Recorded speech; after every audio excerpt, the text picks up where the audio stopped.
Yes, Villa fans, welcome back to the latest episode of B6 and Beyond. This is a bit of a different episode. You are with me and Cory, sat in my kitchen to do a face-to-face podcast episode as we have just got home from the Lille game. And if you do hear that beeping, that is because I do need to change the battery on my smoker arm. So just to warn you on that. Before we do get into it, I just want to remind you that we do have an ongoing giveaway for either match tickets or a shirt of your choice. All that you need to do to qualify is hit that subscribe button. We give away that every 500 subs, and we are getting close to the next giveaway, so make sure to not miss out on that. So we are planning to do back-to-back episodes here, talk about the Lille game quickly, and then we're going to preview the West Ham game. And the reason we are so adamant to do that is because over the last month, we ain't really done many podcasts. We've done one for the Brighton game, we've done one for the Lille away and Lille at home, and we've won all three. So we're going to make sure that we do one. Yeah. So I'm not even going to ask you how you are, because I know how you are. I've been with you for a good few hours now. So Cory, in your words, what was your thoughts on the game? I thought it was brilliant. I think it was a really professional display by Villa. I think we both had conflicting views on that first half, whether or not we meant to play slow or whether it was just a case of the players just didn't really see the options. But second half, we came out, we took advantage when we needed to of the chances. We scored at the right time. Obviously, Lille were on top of that point, and I think that just killed them off for the tie. And then from there, it was plain sailing, really. Yeah, I thought from listening to some of the post-match interviews from Emery, and it didn't seem like he was particularly overwhelmed with the first half display. So it makes me kind of think that we just weren't at our best. But yeah, look. Ultimately, we're going to go out of the game and it's job done. We're into a quarter-final of a Europa League, which is the third European quarter-final in the last 3 years, which, if you asked us, would we be happy with that before Emery come in? I think we'd have all slapped anyone's hand off for it, so I don't think any of us have got any reason to be remotely disappointed with what we've seen. And, the big thing now is making sure we get over the line. Looking at, obviously now we've got Bologna, who we've got history with. We've beat them multiple times. Look, we've got to have every bit of confidence heading into that game. 100%. I think as well, like the main thing is we've got that second leg at home. Both times we've played Bologna, I believe, I could be wrong, so correct me if I am wrong. I believe we played them at home twice. So yeah, we have. Both times it was 1-0 wins. I think group stage it was never convincing. It was 2-0 in the Champions League and 1-0. I think in the Europa League this season, but that was coming at the end of that barren spell, weren't it? And that was our first. That kick-started us, actually. To be fair, yeah. And I think the thing is, obviously, I mentioned to you, I've been to Bologna to go and watch one of their games. It's an Italian atmosphere. They're always scary. Obviously, Fenerbahce was a scary atmosphere. If we come away from Bologna with the score level or a 1-0 win like we did with Lille, we'll be fine. Yeah. I think that's the important thing. That first leg's going to be crucial, and then the second leg at Villa Park on a European night. At the moment, it's weird having this conversation with you all now because we've practically already had these sort of conversations on the drive back here, so it's kind of going over old ground. So if we do repeat ourselves a few times, that's probably why. One thing I want to touch on, which we spoke about on the way back home, was if you was to offer us a quarter-final against Bologna, a semi-final against either Porto or Forest, to get to a Europa League final. Get your tickets booked to Istanbul, ladies and gentlemen. The Villa are going all the way, and we're going to win it. I'm sorry, I've got to have the bit of confidence. I think we are. This is our season, and we have got the master of the Europa League. And if he does it, I'll say to Cory, I want to see. And for those of you that don't know, this is a wrestling reference. I want to see Unai Emery giving it the five times like Booker T, and giving us a spinny Rooney on the bloody the stage. He's probably not going to do that, but it'd be fucking brilliant if he did. Look. First half weren't fantastic. Second half was much, much better. And that we need to speak about the goal. The ball from Emi Martinez. That ball was absolutely sublime, wasn't it? That's Emi Martinez has that in his locker. Annoyingly, he doesn't do it enough, I don't think. Because when Watkins is on the pitch, and he does look for those passes, for some reason we haven't done that in a while. And for some reason Martinez took it on his own accord to do it tonight. I don't know why. But I would love to see more of that because it stretches the game very quickly. I completely agree. I think for me, the one thing that I think is key is who the players were in that position. I'm not saying Watkins isn't the right player there. I just think when Watkins is being driven wide for those ones where Martinez goes for him, you've lost that player in the middle. Yeah. In this element, you've got Sancho's gone. So you've got players who are coming through the middle. Obviously, McGinn this time.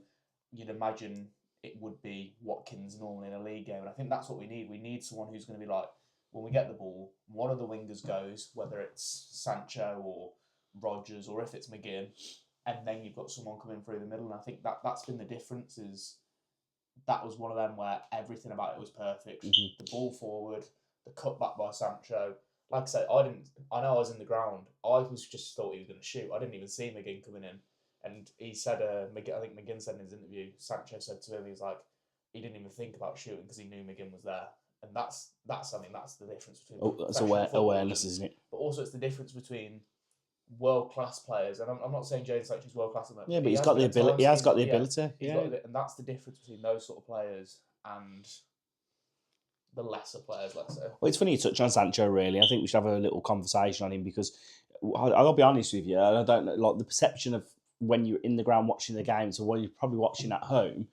I didn't think he was having a particularly amazing game up until just before the goal. I thought first half he was very quiet, but I'd say the whole team was. And then John McGinn come out in his interview and said that he was the best player on the pitch by a country mile today. And then we was like, what, really? And then we looked at the match ratings on FootMob, and it showed that Jadon Sancho was like, the best player on the pitch, and it was just like, it was quite a shock, to be fair. Like, it sounds stupid, but I just feel like the perception sometimes when you're watching on the TV or when you're watching in the stadium can be sometimes a bit different. What are your thoughts on that? Yeah, no, I think you're spot on. Obviously, we mentioned about him. Douglas Luiz is another one. Obviously, the stats coming out from Douglas Luiz, he won the most duels, he won the ball back the most times, won most tackles. I thought it was shit as well. Yeah, we said it like, from us, it looked like he had a poor game. I thought Lamar Bogard was brilliant. I'm not sure what his stats were, but I thought he was brilliant. Again, that sort of thing. I didn't think McGinn played particularly well, to be honest, but obviously he's coming back to fitness, but I'm sure his stats will probably say differently as well. So it's just such a relief to have him back, isn't it? It is, yeah. Even like just his leadership, that thing of I saw it today. Morgan Rogers, if we lost the ball, he was working back because McGinn's there. Whilst he's been gone, we can all say he's been poor, Morgan Rogers. He wasn't great today. He's been poor today. But you can see him working his arse off to actually get back in position, which is what he was doing beforehand. Look, I think one thing we need to take away from this game is there were signs. There were signs that we were improving, which that's the positive I want to take away from that. I could sit here and moan about a few things, but I'm not going to. I'm just going to say I think we are seeing we're going on a bit of a journey now to get back to where we was. And I think the missing piece for me is Tielemans. I really do. We got obviously another positive. Watkins got an assist. Obviously, Leon Bailey got a goal. I'm not going to sit here and praise Leon Bailey. I'm not. Look, he got a goal, lovely, but it was a tap in and he put on a plate for him. Like, he's got a long way to go to redeem himself in my eyes. Like, he's nowhere near the level of player I think personally that we need. But look, not gonna slam him. We're gonna move past that. I think the important thing now is, from an attacking point of view, we need players who are going to be able to do it before the subs come on. I think Watkins this season has looked his best coming off the bench. The game against Chelsea, obviously the game today, I thought he was brilliant when he came off the bench. Leon Bailey today, obviously when he came off the bench, he looked bright, that sort of thing. Obviously Harvey Elliott coming off the bench. We now need players when they're starting to show up, to mate. Do it, because we can't keep relying on this idea of once a player comes off the bench, that's going to win us games. Obviously subs are there to win games, but realistically, not to be unsustainable FC again, but it is unsustainable to say, get to the last 15 minutes of the game, throw someone on. I mean, look at John Duran could only do it for a few games, and then I think a conversation needs to be had because a lot of the Villa fan base, including myself, have dug Watkins out. Look, I've been one of Watkins' biggest advocates for a very, very long time, but I do think there has got to a point now where he hasn't been performing this season, and the line's kind of been he's gone past the line of poor performances, so he's rightfully getting a bit dug out for it. But I didn't think Tammy offered anything today, and it's worrying that is considering we got rid of Marlon to bring Tammy in, and what did we get to? And that's not to say Tammy can't do it. It's just I don't see the difference in quality from him to Watkins. I think Watkins is a better footballer, 100%. Which is. And also, we need to just slowly touch on the Villa fan base are happy and quick to dig out Watkins, but I don't feel that energy about Tammy. What's that about? I mean, for me, like the way I'm looking at it, if I was looking at it from a coaching perspective, obviously Unai Emery's the man in charge, he knows best. But if I was looking at it from a coach perspective, what I've seen from Tammy's performance today, I feel 2 up top would be brilliant because I said to you, you could see it at times when we're attacking. If the ball's not at Tammy's feet, he doesn't move off the ball really. He has to get the ball to feet, but when he's getting the ball to feet, he's dropping 5-10 yards, like Harry Kane does for England, like Harry Kane does for Bayern Munich. That's fine if Tammy wants to do that and he's got someone playing off him. But if he's not got someone playing off him, what's the point? And then Watkins is the complete opposite.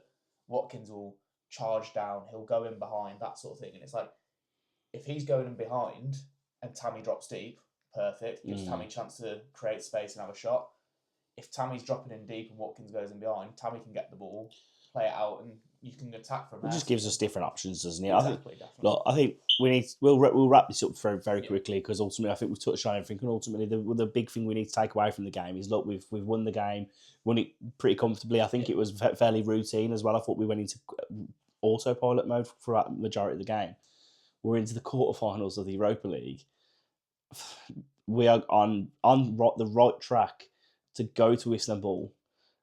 You can't knock anything that happened tonight. Realistically, look, keep our heads up. I think good things are coming in the league very soon. Good things are coming in the Europa League. We are going to end this season on a positive. Final one from me and Cory. Up the Villa.